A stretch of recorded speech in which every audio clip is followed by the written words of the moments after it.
Hello MSc, welcome to my channel. तो आज की वीडियो पे हम लोग लास्ट टॉपिक पे बात करने वाले हैं जो है फॉस्फेट, यानी कि पर्टिकुलरली हमने आज बात करनी है टर्शियरी फॉस्फेट पे। ओके, तो देखिए हम लोग देख रहे थे MSc first semester inorganic chemistry का यूनिट थर्ड जो है मेटल पाई एसिड कॉम्प्लेक्स, जिसपे आपको ओवरऑल मैंने आपको बताया था पहले ही पे, इसकी जो पहली वीडियो थी, पहला लेक्चर था, उसी पे बताया था आपको सिर्फ 4 टॉपिक पढ़ने हैं। पहला है मेटल कार्बोनाइल, दूसरा है मेटल नाइट्रोसिल, तीसरा होगा डाई नाइट्रोजन और डाई ऑक्सीजन के complex, and the last one है हमारा फॉस्फिन। ओके, तो आज हम लोग आगे फॉस्फिन पे। अगर आपने प्रीवियस वीडियोस नहीं देखी है तो आप क्या कर सकते हैं, प्लेलिस्ट पे आपको मेटल पाई एसिड कॉम्प्लेक्स करके एक प्लेलिस्ट मिलेगी, उस पे आपको इससे रिलेटेड यानी कि इससे इसके अंदर जो भी टॉपिक है उन सब पे वीडियोस मिल जाएंगे। ओके, तो आप वहां से देख लीजिए। ठीक है, तो देखिए अब हम लोग बात करते हैं फॉस्फिन। तो क्या है यहाँ पे, जो फॉस्फिन है यानी कि जो टर्शरी फॉस्फिन है, ये भी क्या है, एक लिगेंड की तरह एक्ट करता है। इसके बारे में हमने बात करनी है। ओके, तो देखिए होता क्या है, टर्शियरी फॉस्फेट भी लिगेंड की तरह एक्ट करता है। इसका मतलब क्या हुआ कि ये जो फॉस्फिन है, जो हम लोग में से अगर फॉस्फिन करके लिखूं तो ये फॉस्फिन भी क्या करेगा, किसी मेटल के साथ लिंक करेगा, यानी कि मेटल के साथ एक बॉन्ड बनाएगा, जिस बॉन्ड को आप क्या कहेंगे, कोऑर्डिनेट बॉन्ड। ओके, ये कोऑर्डिनेट बॉन्ड है। इस पे क्या करता है, जो ये फॉस्फिन है वो तो एज ए लिगेंड की तरह एक्ट कर रहा है। ओके, ये तो एज ए लिगेंड की तरह एक्ट कर रहा है, और जो मेटल है वो क्या करेगा, सेंट्रल मेटल एटम की तरह एक्ट करता है, यानी कि ये मेटल आपके सेंटर पे प्रेजेंट रहते हैं। ओके, अब ये देखो, ये जो लिगेंड फॉस्फिन है, इसकी क्या टेंडेंसी होती है कि इस पे जो इलेक्ट्रॉन पेयर होते हैं ये इसको डोनेट करता है मेटल को, और मेटल की टेंडेंसी होती है कि लिगेंड से इलेक्ट्रॉन पेयर को एक्सेप्ट करता है। ओके, अब देखिए मेटल को, मतलब जो इलेक्ट्रॉन पेयर को डोनेट करता है उसे हम क्या कहते हैं, लुईस बेस कहते हैं। तो यहाँ पे जो फॉस्फिन है वो क्या है, एज अ लुईस बेस की तरह भी एक्ट कर सकता है, ऐसा भी आप बोल सकते हैं। और ऐसा भी बोल सकते हैं कि जो मेटल है यानी कि सेंट्रल मेटल एटम है, ये एज अ लुईस एसिड की तरह एक्ट करता है। इतनी चीज क्लियर हुई। अब देखिए यहाँ पे तो फॉस्फिन है, लेकिन तो हम पर्टिकुलरली यहाँ पे फॉस्फिन की बात करें, जैसे हमने मेटल कार्बोनाइल पे किसकी बात की थी, सीओ को एज अ लिगेंड कंसीडर किया था। मेटल तो हमारे वही ट्रांजिशन मेटल हो गए, और यहाँ पर को क्या है, मेटल नाइट्रोसिल में एनओ को एज ए लिगेंड किया था। तो फॉस्फिन में क्या है, यहाँ पर को जो हमारे फॉस्फिन है, इस पे हम लोग क्या कर रहे हैं, फॉस्फिन को क्या है, एज ए हम लोग टर्शरी फॉस्फिन बोल सकते हो, इसको एज ए लिगेंड कंसीडर कर रहा है। इन सब के लिए जो मेटल होगा वो हमारा मेटल क्या होगा, ट्रांजिशन मेटल, यानी कि हमारे जो डी ब्लॉक एलिमेंट्स रहते हैं वो होंगे। ओके, इसके अलावा कोई दूसरे मेटल यहाँ पर नहीं आ सकते। जनरली जो ट्रांजिशन मेटल है वही हमारे कोऑर्डिनेट कंपाउंड बनाते हैं। इतनी चीज समझ में आए। तो इसका मतलब ये है कि फॉस्फिन भी क्या है, एक लिगेंड की तरह एक्ट करता है। ओके, अब हम आगे को बात करते हैं फॉस्फिन पर पर्टिकुलरली। ओके, तो देखो यहाँ पर लिखा हुआ है, फॉस्फिन लिगेंड यानी कि पीआर, तो यानी कि टर्शियरी फॉस्फिन के बारे में बात कर रहा है, are the very important because they are the one of the few series of a ligand in which electric property and the steric property can be change with the varying the nature of the R group. Okay, तो ये बोल रहा है कि phosphine ligand के बारे में हम पर्टिकुलरली पढ़ रहे हैं, इसको हम सेपरेटली पढ़ रहे हैं, तो इसका एक रीजन होगा। इसका रीजन ये है कि ये अपने सीरीज के, अगर यहाँ पर को फॉस्फिन है यानी कि Pr3 है, ओके, पी की यानी कि फॉस्फिन की बात करें, यानी कि यहाँ पर को फॉस्फोरस है। ओके, इसके साथ साथ हम लोग नाइट्रोजन भी तो हो सकता था, उसके लिगेंड्स भी तो बना सकते थे।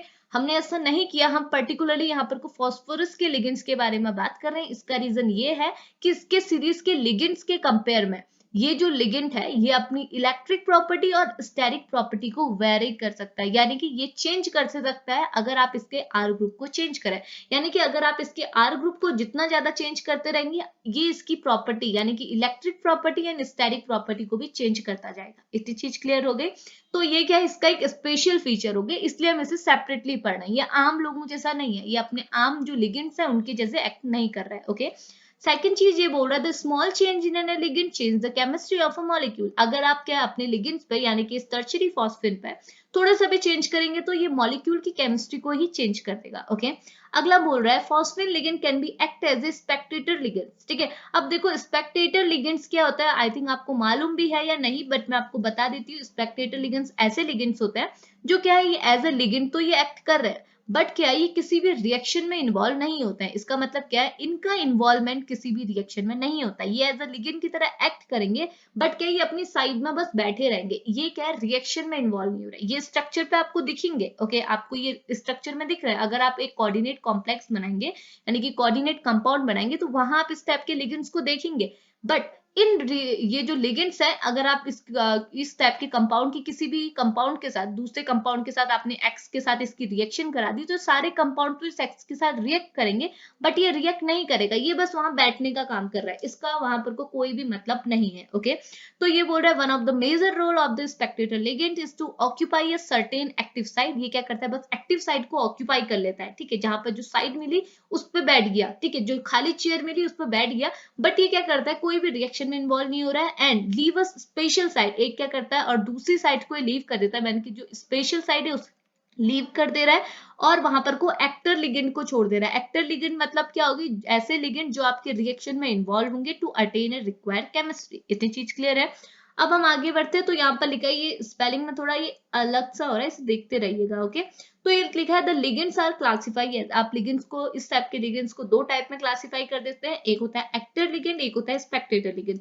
तो पता है एक्टर लिगेंड क्या हो गए, जो आपके रिएक्शन में इन्वॉल्व है, जो आपकी एक्टिव साइट को, सॉरी, जो आपके क्या स्पेशल साइट को ऑक्यूपाई करेंगे और रिएक्शन में इन्वॉल्व होंगे। और स्पेक्टेटर लिगेंड्स क्या हो गए, ऐसे लिगेंड क्या है जो आपकी एक्टिव साइट पे सिट हो जाएंगे, यानी कि बैठ जाएंगे और क्या करेंगे, रिएक्शन में इन्वॉल्व नहीं होंगे। ओके, तो यहाँ पर लिखा हुआ है, देख सकते हैं, एक्टर लिगेंड्स क्या होते हैं, those ligand which can take parts in a chemical reaction and they may be dissociate and undergoes a chemical transformation. और क्या होता है, ऐसे लिगेंड्स तो क्या है, केमिकल रिएक्शन में इन्वॉल्व तो हुए हैं, और क्या कर सकते हैं, ये रिएक्शन में जब इन्वॉल्व है तो इनमें कुछ ना कुछ केमिकल ट्रांसफॉर्मेशन हो सकता है। ओके, तो इनमें ट्रांसफॉर्मेशन की पॉसिबिलिटी भी है।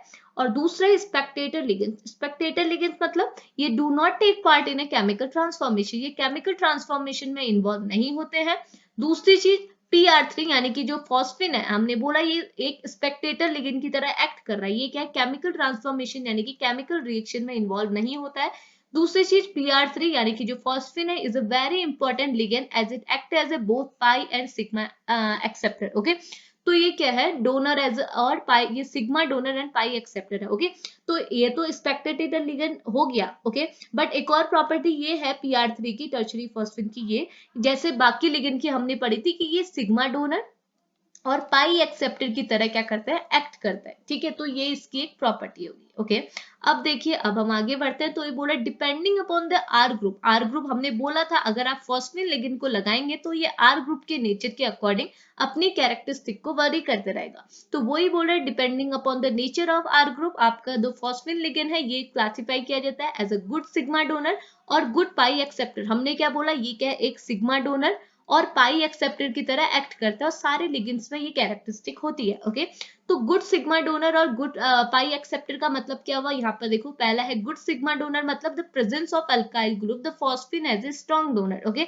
अगर आपके पास कोई अल्काइल ग्रुप फॉस्फिन में प्रेजेंट है तो फॉस्फिन क्या है, एक अच्छे डोनर की तरह एक्ट करेगा। कौन किस, क्या donor, sigma donor. Okay, the order of pi donor ability, यानी कि सिग्मा की बात कर रहा है। ओके, ये सिग्मा है, पाई नहीं है। सिग्मा डोनर एबिलिटी का जो ऑर्डर है वो यहाँ पर लिखा हुआ है। देखो यहाँ पर को ऑर्डर ये इंक्रीजिंग ऑर्डर पर, यानी कि आपने यहाँ पर 3 मिथाइल ग्रुप, पी के साथ 3 मिथाइल ग्रुप यानी कि 3 आर ग्रुप लगाए हुए हैं, देन इसका क्या है, 180 डिग्री का दिखा है, 118 का दिखा रहा है। अब यहाँ पर आपने एक आर ग्रुप के बदले दूसरा पीएच ग्रुप लगा दिया, देन ये क्या हो गया, और बढ़ गया।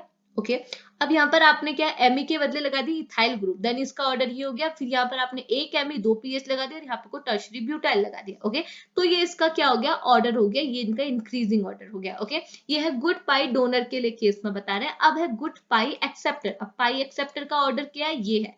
यहाँ पर आपने क्या है, यहाँ पर को मिथॉक्सी ग्रुप की बात की, यहाँ इथॉक्सी ग्रुप की बात की, यहाँ पर OPS3 ग्रुप की बात की है। ओके, तो ये इसका क्या है, इंक्रीजिंग ऑर्डर है, first, second and third. Okay, तो ये है phosphine as relatively poor sigma donor but a good pi acceptor. ये क्या होता है, अच्छे पाई एक्सेप्टर होते हैं। The order of pi acceptor की ऑर्डर जो है वो ऑर्डर यहाँ पर को आपको दिखाया हुआ है। ओके, तो आपने क्या करना है, ये जो आप फॉस्फिन लिखेंगे तो आपको ये पूरा मटेरियल तो क्या है, पहले मैं आपको डिस्क्रिप्शन बॉक्स में लिंक भेज दूंगी, आप वहां से जाके ले लीजिएगा। और दूसरी चीज, जब आपको ये पूछा जाए तो आपने क्या ये ऑर्डर सहित बताना है, ठीक है, इनको स्किप मत करना, छोटा ही है, मतलब ऐसा याद करने में कोई इश्यू भी नहीं होगा।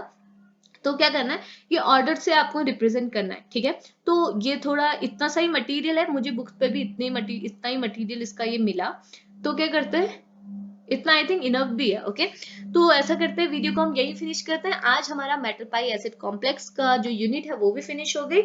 तो अब हम लोग नेक्स्ट यूनिट स्टार्ट करते हैं, क्लस्टर कंपाउंड है आई थिंक। तो अभी हम वीडियो को यही फिनिश करते हैं। अगर आपको वीडियो पसंद आई हो और अगर आपको MSc और BSc से रिलेटेड कोई भी कंटेंट चाहिए हो तो प्लीज पहले आप मुझे मैसेज भी कर सकते हैं कि इस पे पर्टिकुलरली हम किसी वीडियो पे भी बात कर सकते हैं। और बाकी क्या है, अगर आपको कोई भी प्रॉब्लम है तो फिर आप मुझसे पूछ सकते हैं, और हम लोग क्या कहते हैं, अब इसको यहीं पे फिनिश करते हैं। अगर आपको एमएससी बीएससी से रिलेटेड कोई भी कंटेंट चाहिए तो आपको मेरी वीडियो पे यानी कि मेरे चैनल पे सब प्रोवाइड हो जाएगा विथ नोट्स। ओके, तो अब भाई यहीं पे फिनिश करते हैं, तो मिलते हैं नेक्स्ट वीडियो पे, तब तक के लिए बाय बाय।